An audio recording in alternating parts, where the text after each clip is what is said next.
close. Okay. Hi there, I'm Alan Voivod, co-owner and content lover of Epiphanies Inc. And behind the camera making sound effects is my wife and business partner, Lonnie Voivod. Hi. How's it going? Good. Good. And we are here at the glorious Mount Washington Resort in Bretton Woods, New Hampshire, where we have just finished our speaking engagement. Well, our speaking engagement was yesterday, but the conference itself just ended today. It was the New England Professional Development Conference for Small Business Development Center practitioners and advisors from the 6 New England states: Connecticut, Rhode Island, Massachusetts, Maine, Vermont, New Hampshire. That's all of them.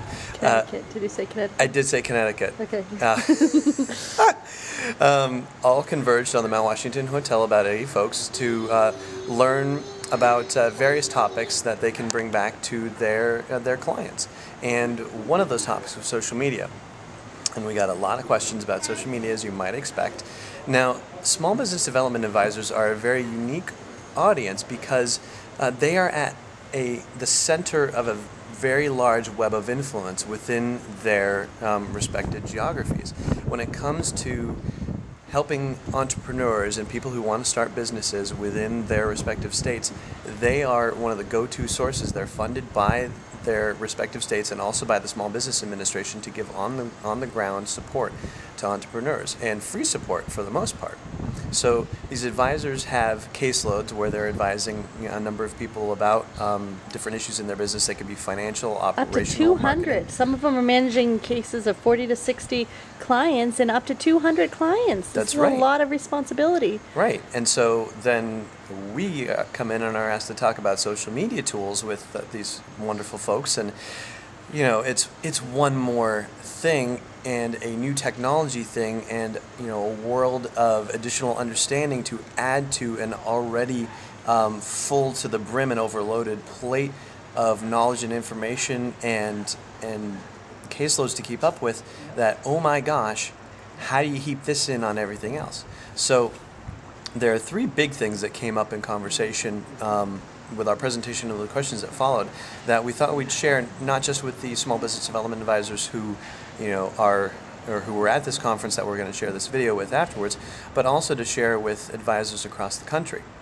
One of them has to do with relevance. There was a question about the relevancy of social media for business advisors and for the clients of business advisors.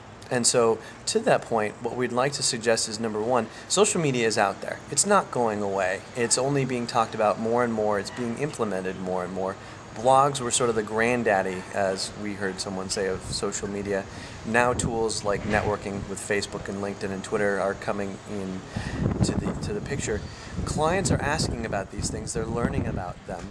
And to stay relevant to the kinds of issues that entrepreneurs and startup professionals need to know about, it would be very good for small business advisors to at least know about the tools, to be able to confidently say, here's where you go for resources. Even if the advisors don't necessarily know how to use all the tools themselves, they need to at least have enough of a level of understanding where they can say, well, this is what it is. It needs to fit into an overall marketing strategy. This is where you can go for advice.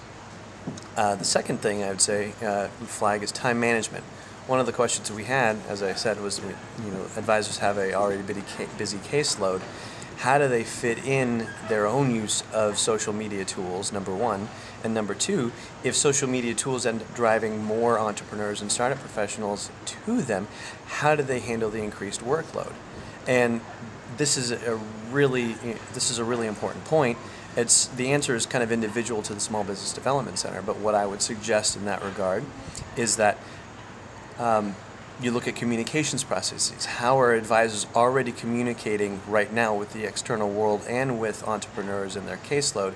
And there are possibly ways that social media tools can actually help make those communications more efficient and actually end up freeing time for people to handle more caseloads much more easily. The second thing I would say about that is that not just communication, but from a process, from a process standpoint.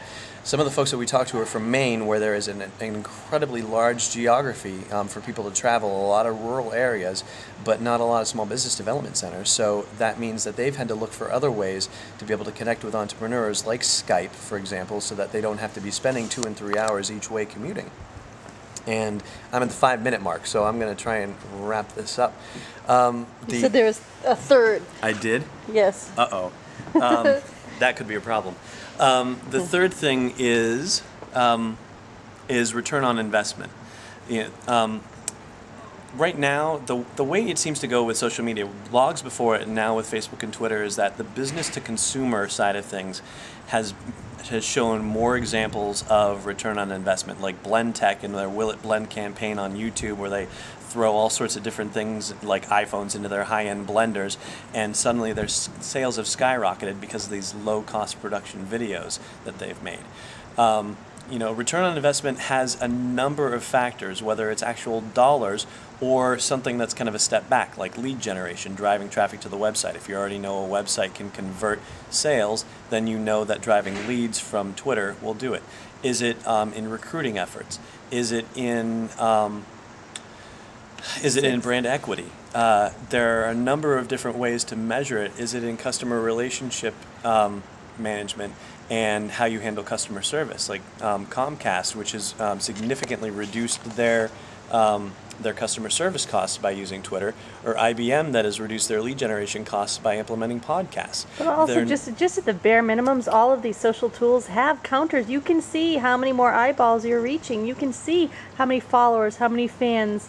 You know, you can check with Google Analytics, like how many more page impressions your visits you're getting. So there are hard numbers that you can, experiment to see, and you tweak and you learn as you go, and you direct them towards how they relate to your sales increases or decreases. Exactly. And so with that, I will just wrap up by simply saying it is impossible for anyone to learn all of the tools and know how to master them perfectly, because the tools are changing every minute. What really needs to happen is that you need to understand that these tools exist, that they have a use in business, and then look at it from the perspective of, okay, how can this help me do my job, meet my goals and objectives? How can it get me there faster, smarter, stronger? So this is Alan Voivod, co-owner and content lover of Epiphanies, Inc.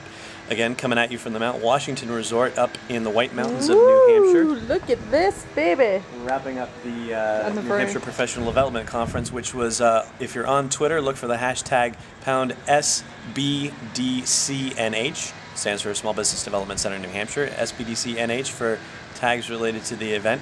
And you can find us online at the AHA blog, www.ahayourself.com, and all our social networking links are on the sidebar there as well. Over and out.